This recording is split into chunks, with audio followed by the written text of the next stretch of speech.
So, Chris, what I loved is like we saw your comedic skills already, but I have the feeling you really love to be, you be funny in a movie, be you like the comedic part of it. Is that Yeah. right? And how difficult is it?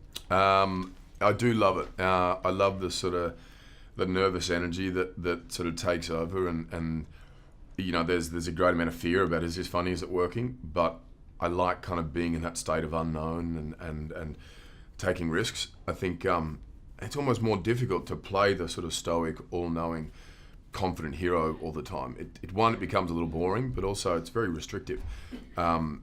Whereas playing this version of it was hugely freeing, and we just laughed every day on set and had so much fun, and it was one of the best experiences I've had.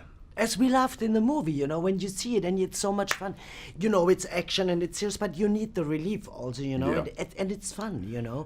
And then I thought, are you a funny guy like that at home also, or you're more serious? No, there's probably more of me in this character than before. And definitely a bit more goofy and I don't know, offbeat a little bit like this character is than sort of serious, yeah.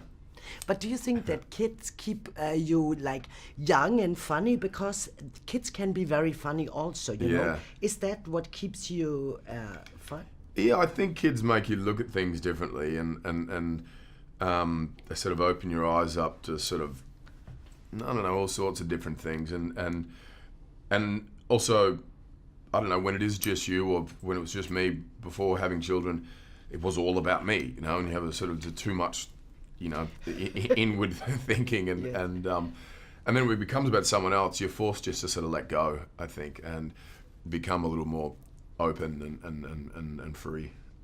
And I also think, your kids will be very proud. They can't see it yet, they're too small, Yeah. but they're going to be so proud that your father is strong and fun, Well, one of them thinks so, but one of them loves the sort of the cartoons, and he sees the trailer for the movie, and he's sort of fascinated, and he, when I come home from work, he says, "Papa, did you fight the monsters today? Is that what you were doing?" And I say, "Yeah, I was fighting the Hulk or fighting Loki or whatever." And but my other two are sort of, they're on the fence. They it's very normal for them. So 1 out of 3 is good. One of the three is good. But you also said, you are in your career, you have an amazing career, and that's so cool.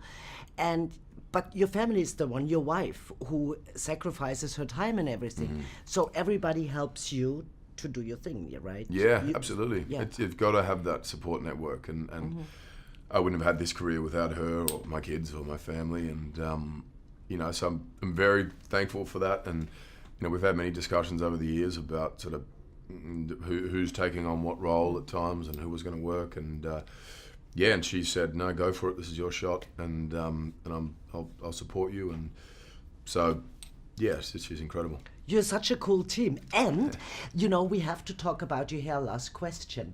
Because they were cut off in the, On my hair? Yeah, your hair in the movie from this weird guy, know.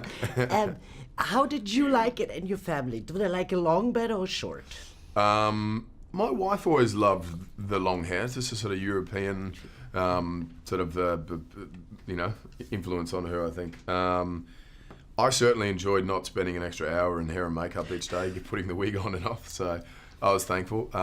It also, I think, was essential to the moment we, because we have some scenes in the movie with the long hair, but the moment the hair came off, it started to change everything. There was sort of a, it's as simple as changing your shoes of a character sometimes makes you act and feel differently. So I loved it. I think it was essential for sending it in a whole different direction. But hair can grow back, so who knows? It might be back in the future.